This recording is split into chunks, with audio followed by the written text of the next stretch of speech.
বিপর্যস্ত পাহাড় সুন্দরী, বাঁধ ভাঙা জলের দৌড় ভাসিয়ে দিচ্ছে একের পর এক ঘর বাড়ি। বাদ পড়ছে না অবলা জীবজন্তুরাও, লোকালয়ে খাবারের সন্ধানে ঢুকে পড়ছে তারা। খুব ভয়াবহ পরিস্থিতির আকার নিচ্ছে দার্জিলিং, খড়িবাড়ি, কালিম্পং। মৃতের সংখ্যা বেড়ে দাঁড়িয়েছে 24-এর কাছাকাছি। আজ দুপুর 2টোর মধ্যে উত্তরবঙ্গ সফরে মুখ্যমন্ত্রী মমতা বন্দ্যোপাধ্যায়। প্রথমেই তিনি যাচ্ছেন উত্তরকন্যাতে, এবং উত্তরকন্যাতে যাওয়ার পর দিদির গন্তব্যস্থল কোন দিকে যাবে সেটা আগামী বৈঠকের পর জানা যাবে। কলকাতা বিমানবন্দরে সাংবাদিকদের সামনে মুখ্যমন্ত্রী মমতা বন্দ্যোপাধ্যায় জানালেন, পুলিশের প্রশংসা করলেন মুখ্যমন্ত্রী মমতা বন্দ্যোপাধ্যায়। অপরদিকে কেন্দ্র সরকারের পাশাপাশি ডিভিসির জল ছাড়াকে কেন্দ্রীকরণ করেও তোপ দাগলেন মুখ্যমন্ত্রী মমতা বন্দ্যোপাধ্যায়। জানালেন 5 লক্ষ কম্পেনসেশনের কথা এবং এর পাশাপাশি হোমগার্ডে চাকরির কথাও জানালেন মুখ্যমন্ত্রী মমতা বন্দ্যোপাধ্যায়। বেঙ্গল বলছি, নর্থ বেঙ্গল পরশুদিন রাত্রির থেকে সিএস, আমি, ডিজি, পুলিশ আমরা মনিটরিং করেছি কন্টিনিউয়াস। কলকাতায় একদিন যে 6 ঘন্টা জল জমেছিল আপনারা জানেন, 300 মিলিমিটারের ওপর বৃষ্টি হয়েছিল। নর্থ বেঙ্গলেও খুব আনফর্চুনেটলি পরশুদিন রাত্রে যে বৃষ্টিটা হয় সেটা 300 মিলিমিটার বেগে হয়েছিল এবং 12 ঘন্টা কন্টিনিউয়াস। তারপরে ভুটানের জল সংকোচ থেকে আসে, সিকিমের জল এসে পুরো ফ্লাডেড করে দিয়েছে। বিহারে বৃষ্টি হলে জল চলে আসছে ফরাক্কা দিয়ে, ইউপিতে বৃষ্টি হলে ফরাক্কা দিয়ে জল চলে আসছে গঙ্গায়। গঙ্গা টুবু হয়ে যাচ্ছে। আমাদের জলটা যাবে কোথায় এখানে জল বৃষ্টি বেশি হলে? তারপরে ধরুন ডিবিসি তো ইচ্ছে মতো জল ছাড়ছে, পুরোটা নিজেদের খালি করে দিয়ে নিজেদের বাঁচাচ্ছে, ঝাড়খণ্ডকে বাঁচাচ্ছে। ঝাড়খণ্ড বাঁচুক আমি চাই, কিন্তু তোমরা ফিল্ট্রেশন করছো না কেন? ডিসিল্ট্রেশন করছো না কেন? আজকে 20 বছর ধরে বলতে বলতে মুখ ব্যথা হয়ে গেছে। দার্জিলিং, মিরিক সবচেয়ে বেশি ক্ষতিগ্রস্ত হচ্ছে, নাগরাকাটার মিরিক, কালিম্পং ডিসকানেক্টেড হয়ে আছে। সুতরাং অল টুরিস্ট আর সেফ এবং পুলিশ ওদের সেফলি রেস্কিউ করেছে। এছাড়াও পুলিশ অলরেডি কমিউনিটি কিচেন তো স্টার্ট করেছে, মিরিক থেকে শুরু করে নাগরাকাটা থেকে শুরু করে বিভিন্ন জায়গায়। কালকে যারা বন্যায় মারা গেছে, মানে ম্যানমেড বন্যায়, পরিকল্পিত বন্যায়, এবং মানবিকতার স্বার্থে কখনো আমাদের কোনো কিছুর অসুবিধা হবে না। সন্দেশখালীতে আপনারা দেখেছিলেন কতগুলো ঘর বাড়ি ভেঙে গেছিল একটা লোকাল ঝড়ে, পরের দিনই তৈরি করে দিয়েছে। এবং সেখানে পুলিশকে আমি থ্যাঙ্কস দিচ্ছি যে ওরা কাজটা ইনিশিয়েটিভ নিয়ে করেছে অ্যাডমিনিস্ট্রেশনের সাথে। আমি এই পরিবারগুলোর জন্য যারা মারা গিয়েছেন 23 জন, 18 জন দার্জিলিং, মিরিক, কালিম্পং। মিরিকে সবচেয়ে বেশি ক্ষতি হয়েছে এবং নাগরাকাটায় 5 জন মারা গেছে। এই 23 জনের রিপোর্ট আমাদের কাছে এখনো পর্যন্ত আছে। তাদের প্রত্যেক পরিবারকে আমরা 5 লাখ টাকা করে, যদিও আমি জানি জীবনের বিকল্প কখনো টাকা হয় না, কিন্তু যে চলে যায় তার পরিবার তো রয়ে যায়। পরিবারগুলোর পাশে দাঁড়ানোর জন্য এটা আমাদের সামান্য কন্ট্রিবিউশনও বলবো না, সামাজিক কর্তব্য। 5 লক্ষ টাকা করে কম্পেনসেশন দেওয়া হবে এবং প্রতি পরিবারের একজনকে স্পেশাল হোমগার্ডের চাকরিও দেওয়া হবে, যাতে পরিবারগুলো নিজের পায়ে দাঁড়াতে পারে, কারো মুখোপেক্ষী হয়ে থাকতে না হয়। অপরদিকে দার্জিলিংয়ের সাংসদ রাজু বিস্ত তিনি কি জানালেন, দার্জিলিংয়ের এই ভয়াবহ ক্ষয়ক্ষতি এবং পাহাড়ের এই যে বিপর্যস্ত আকার নেওয়া, এই বিষয়ে রাজু বিস্তর বক্তব্য সেটা আমরা একটু দেখে নেব। এর পাশাপাশি মাননীয় মুখ্যমন্ত্রীর কাছেও এক বিশেষ আবেদন রাখলেন দার্জিলিং সাংসদ। बहुत अधिक वर्षा के कारण दार्जिलिंग और कालिम्पोंग जिले में और साथ ही तराई और डुवर्स के अनेक क्षेत्र के अंदर में काफी क्षति हुई है, काफी जानमाल का नुकसान हुआ है। और अभी तक के जो आंकड़े सामने आए हैं उसके मुताबिक 19 लोगों की जाने गई है। और माने भंजांग में, क्योंकि नेपाल और दार्जिलिंग का बॉर्डर मिलता है, तो वहाँ करीब नेपाल तरफ के 5 लोगों की भी जाने गई है। अभी तक इस तरह से 24 लोगों ने अपनी जान गंवाई है और सैकड़ों घर बहे हैं। और NH 110 जिसको पहले NH 55 कहते थे, तो दार्जिलिंग जाने की सड़क है, और उसके साथ ही NH 10 और तमाम सड़कें जो गांव को जोड़ती है वो सब टूटे हैं। बहुत सारे ब्रिजेस पुल ध्वस्त हुए हैं और बहुत कठिन परिस्थिति है। ये एक प्राकृतिक आपदा है।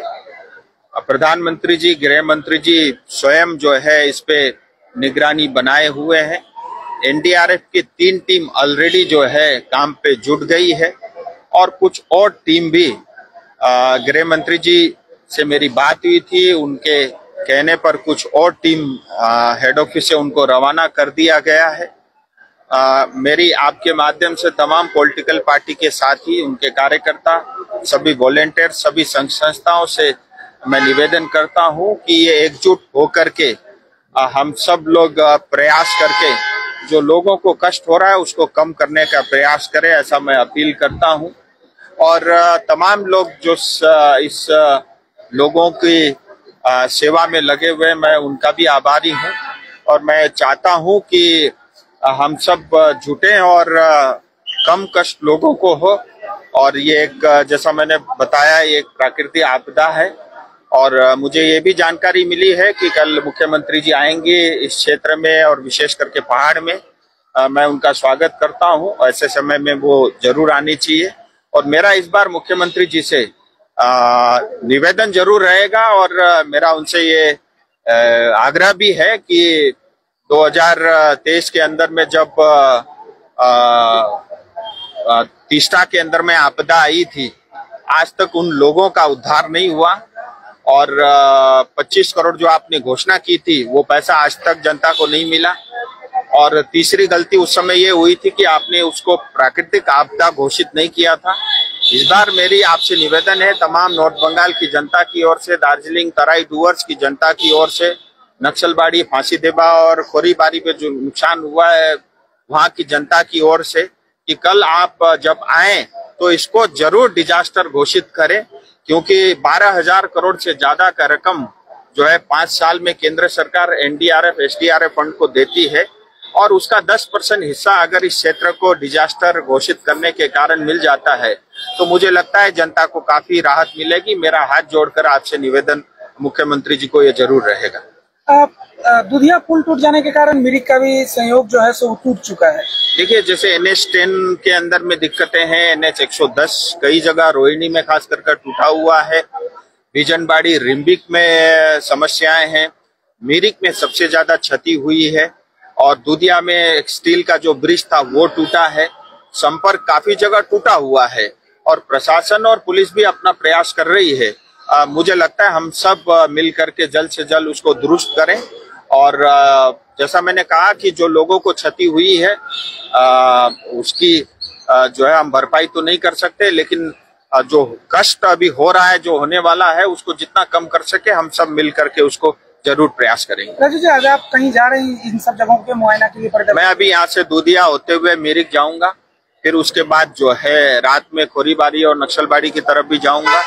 और मैं प्रयास करूंगा ज्यादा से ज्यादा स्थान जा करके जो भी लोगों की मदद हो सके वो हम जरूर करेंगे। सभी भारतीय जनता पार्टी और युवा मोर्चा के कार्यकर्ताओं को ये आदेश दिया है और वो सब लोग भी अनेक अलग अलग क्षेत्रों में जो है इस राहत कार्य में जुटे हुए हैं। केंद्र सरकार किस तरीके से इन क्षेत्रों में इन लोगों की, जैसे मैंने आपको बताया, मेरी स्वयं गृह मंत्री जी से बात हुई, प्रधानमंत्री जी लगातार संपर्क बनाए के रखे हुए हैं, PMO के संपर्क में मैं हूं और केंद्र सरकार इस चीज को लेकर के जो है उसको चिंता है और इसकी मॉनिटरिंग हो रही है। और जैसा जैसा जो है प्रशासन की तरफ से जो आंकड़े आएंगे उसके हिसाब से केंद्र सरकार को जो भी राहत सहयोग करना होगा वो केंद्र सरकार अवश्य करेगी। এছাড়াও বিপর্যস্ত এলাকাগুলোর জন্য যে ত্রাণ শিবির, কিচেন কমিউনিটি সমস্ত কিছু ব্যবস্থাপনা গ্রহণ করা হয়েছে এবং আমরা বিভিন্ন হেল্পলাইন নাম্বার সেটাও আমাদের স্ক্রিনিং এর মাধ্যমে আপনাদের কাছে দেখানোর চেষ্টা করছি। এর মধ্যে থেকেও একটা স্বস্তির খবর যেটি জানা যাচ্ছে, আজ সকাল থেকে পাহাড়ে বৃষ্টির দেখা মেলেনি এবং আলিপুর আবহাওয়া দপ্তরও কিন্তু জানাচ্ছে এর মধ্যে বৃষ্টি বা ঝড় ঝঞ্ঝার সম্ভাবনা খুবই কম বা দেখা যাবে না বলে খবর। পাহাড় সুন্দরী আবার জেগে উঠুক এবং পাহাড়ের প্রতিটি মানুষ, ঘরবাড়ি, জীবজন্তু সকলে ভালো থাকুক, এটাই প্রার্থনা। আপনারা ততক্ষণ চোখ রাখুন, দেখতে থাকুন নিউজ সুপার। নিউজ সুপার আপনাদের দিতে পারে সব খবর, সববার খবর। পরিবারের সকলের সুস্থ থাকার একমাত্র ঠিকানা কাঁচরাপাড়া পলিক্লিনিক বা নাইট অ্যাঞ্জেল নার্সিং হোম। কেনাকাটার একমাত্র ঠিকানা আগমনী বাসন্তী।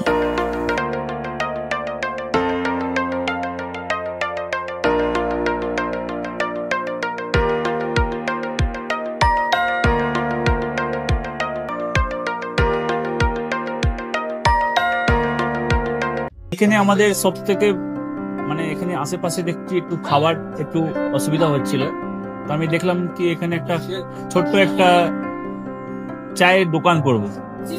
তারপরে চায়ের দোকান থেকে ভাবছি ছোট্ট একটা ধাবা করে দিই।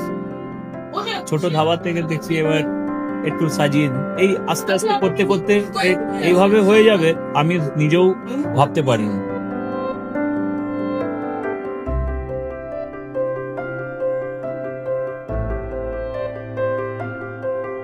ব্যবহারের জন্য আমাদের এখানে কার পার্কিং থেকে নিয়ে গেস্ট খাবার থেকে নিয়ে বাড়ি এরকম কিছু ব্যাপার যদি থাকে তো মানুষকে বাড়িতে আমরা সার্ভিস দিতে পারবো, এইভাবে আমরা চেষ্টা করব।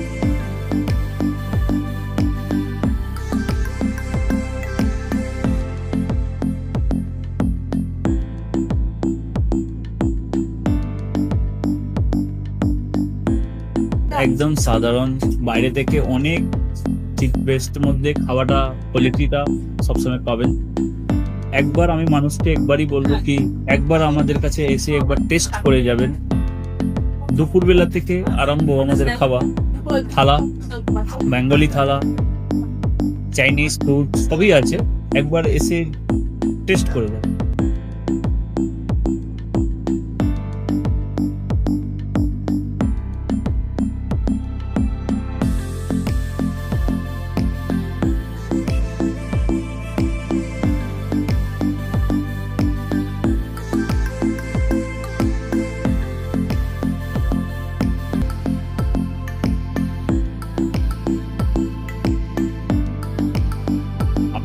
চ্যানেলের মাধ্যমে বলি একবার আসুন কেশরী ধাবা দেখে নিন। আমার নাম রঞ্জন কেশরী।